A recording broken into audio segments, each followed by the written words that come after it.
Shopping ka lang naman dyan sa baba. Tapos pag wala pa yung sundo mo, maglalakad ka hanggang pataas. Then pagdating mo sa taas, bababa ka naman.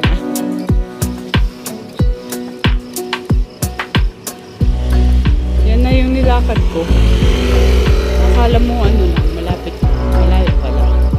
At saka nakakahilan. Ano tayo? Tuloy-tuloy lang tayo. Ito na siya. Malapit na ako sa taas.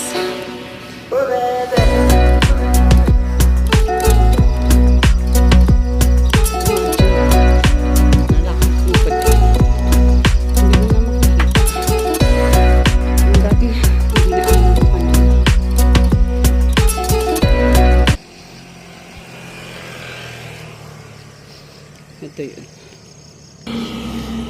Aba, malapit na akong bumaba. Hindi ko pa din natatanaw yung kuya ko.